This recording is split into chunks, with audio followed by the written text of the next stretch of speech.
Morning. It's Monica with King's Titan Homestead.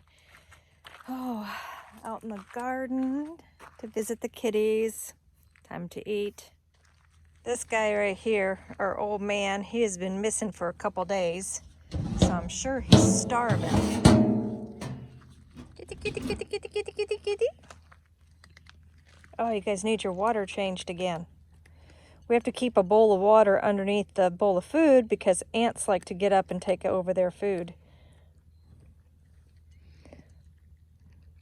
Now, some people might be questioning why he was gone. Bullet is an old cat. He's about 8 years old, and he wasn't fixed until he was probably about 4 or 5 years old. So he likes to go exploring. And tomcats just do that. They go off and do their thing, and we have 9 cats, they're a big help, especially in the garden.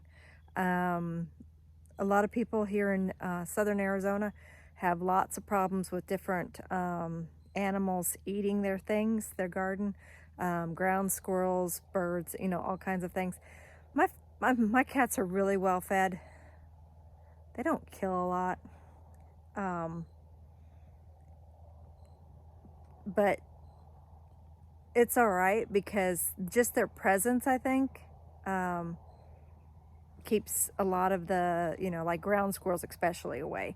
The birds still come. I still have some problems with birds, but for the most part, you just plan on planting extra for everybody. So my garden is kind of like in a transition. There's still things that I've been eating off of it, very few. I'm getting ready for our fall or winter garden, and then had some issues with that. But for the most part, I went with some friends, had to meet somebody they were getting some queens from me, and I said, you know what? Let's meet at Green Things. I haven't been there in a long time. So Green Things is a really cool nursery in this area, and let me just show you a few things that I found. I found banana plants, and this one here is the Grand Nain. Can't say the rest of the name there. So I found this banana plant here, and they're $15 because they had 2 varieties. I don't know which one will do better for me. I went ahead and got both of them.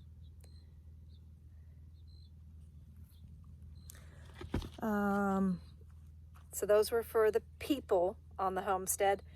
Then I got a couple things for the bees. One thing I really needed that we've been having a problem with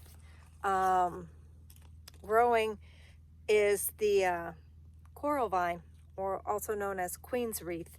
The bees absolutely love this, so I just figured I'd get it started by having one adult plant and start it along my garden fence and see if I can't get that going. The other thing that I got, and I'm actually going to probably put it on the trellis, is this beautiful plant right here. And as you can see, she's got all kinds of brand new growth.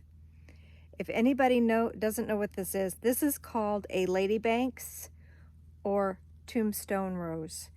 And wherever I do bee removals, majority of those locations have this plant. Bees, pollinators, everything absolutely loves it. It is a gorgeous, gorgeous plant. I'm hoping I got the yellow variety. There's also a white one, but I'm hoping this is the yellow. It didn't say.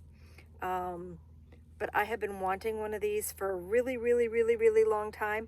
I tried to grow some from cuttings from friends, and I just had no luck.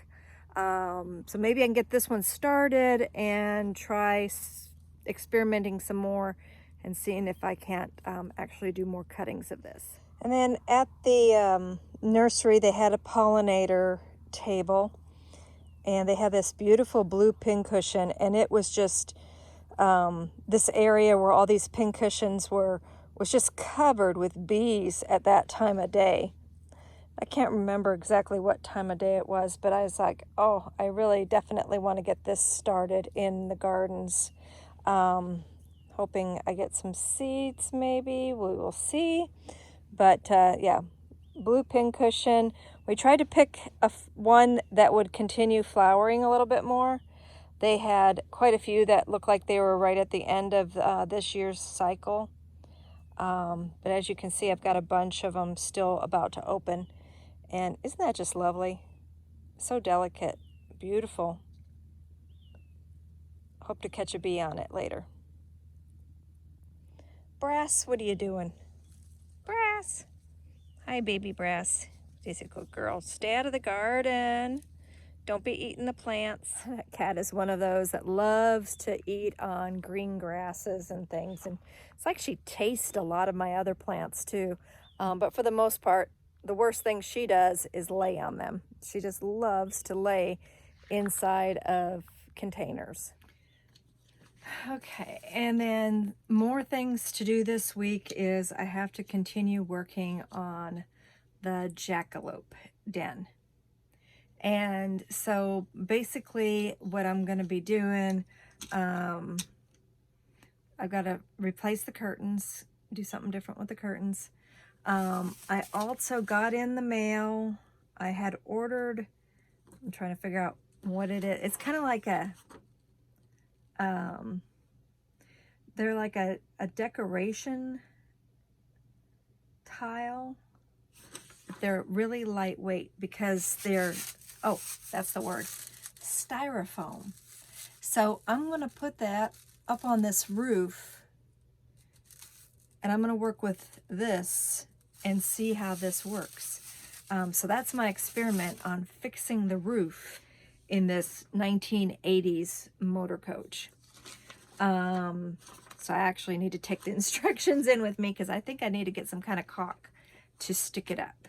So that's going to be one project. I also need to replace the magnets on a couple of the cabinets in here. And then I got a fire exit sign because this is important when you have guests. And that goes to, it'll go just above this back window up here. I'm going to kind of, there'll be a decorative border on the light, and then the fire exit sign will be up behind that, but that's a fire exit window. And last but not least for this week, I don't think I showed y'all one of my very cool things that I picked up this month. And give me a second here. I got this gigantic date palm. That's a pretty big date palm already. A lot of foliage actually, but not so much as the base. But I got this date palm, and she really needs to get out of her bucket. The bucket's cracked, roots are exposed, all kinds of things going on. But I traded her for doing work on a bee removal. One thing I'm a little worried about, the guy asked me if I wanted fruiting date palms or ornamental date palms, and I'm like, yeah, I want fruiting, you know. So I'm hoping that's a fruiting one. I'm a little concerned. I'm hoping it's not just a canary date palm where it produces, you know, it'll be good for the bees, but I'm looking for the date palms for people, for consumption. And yeah, fingers crossed at that one. Because I don't know my dates. I hope I did a good deal. Maybe y'all can tell me if it's a good deal or a bad deal. Here's an example of thrifting. So I had this pretty cool old knob on here. It has a lot of patina. I really love this knob. But what happened was it was broke. And so you couldn't even thread it and put the bolt on the drawer. So I put a bunch of epoxy inside here, and I used it for about another year, and now it's broke again. And it's so funny, I had just picked up that knob right there from a thrift store. So inside this grab bag at the thrift store was this one little lonely knob, and a bunch of other things that were like craft items, things that I can use for other projects. And I was like, well, that's a cute knob. Kind of matches my kitchen, and I'll just pick it up just in case. I think it's been 2 weeks since I bought it, and here we go. It's dead. Can't use it anymore. No fixing it. So it was just I guess fate that I ran across it, and just something told me, buy this, you might need it. So that saves a lot of money and headache. I already had the doorknob here and available, and I just I got Dan. Actually, Dan is the one who replaced it. So we just needed a little bit of a longer bolt to make it work on our cabinets. And one of these days, I will show you my entire kitchen. All the cabinets came from secondhand materials, like Habitat for Humanity, and we also have another used building supplies here in Tucson, and everything that I have in my kitchen except my tile was all upcycled and recycled material.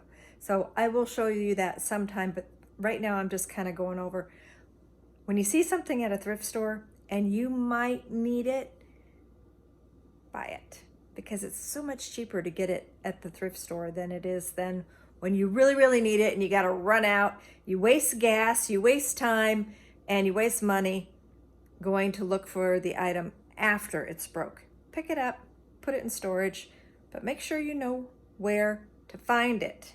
That is one very important thing. When I say make sure you know where to find it, organize it. It's a little dark in here yet. We don't have a really good lighting in our warehouse. But like here, tacks. Somebody asked me for tacks the other day, and I was like, I don't have any tacks. But I didn't run out and put that on my list of things to buy. I just said, oh, I'm gonna keep an eye out. And sure enough, at a thrift store the other day, I found packages of tacks. And this one regularly was $1.99, and I don't know when, but I have 2 packages of tacks. I literally have $1.50 now invested in, and now when I need tacks, boom, they're in the tack drawer, exactly where I need to go to get them. So just a note, this way of shopping, like pre-shopping, being prepared for when you need something, not running out and buying it at that time, and you might not find it nowadays, especially with nowadays. I'm like, there's a shortage on a lot of things, and there's a lot of people not working, and so the shelves aren't being stocked, and so there's, when you want something and you run out to go and get it, you might not be able to find it. But if you buy it when you see it and you know you might need it, the key is organized. You have to be organized. So I just showed you the tacks, the empty tack drawer. We needed tacks the other day. Like I said, I didn't drop everything, ran out and bought them. We found something else to use in its place to get by for now. And so, but now I just kept my eye open, and like I said, at a thrift store, there they are. Put them away so that you can find them. The worst thing to do is to be like this buried alive hoarder kind of person, where you have all this stuff piled up and you have it, but you can't find it when you need it, so you run out and buy more. That's not how to do this. The key is to be organized. And so I'm gonna have a bunch of techniques on getting organized and staying organized. And I'm the last one to talk about that staying organized thing, because I've got piles, it happens. But the key is to, for the most part, know where everything is. Gonna do some animal shaming. This thing right here, she's waking Dan up at 2:30 in the morning, just crying, just because she wants to be with him.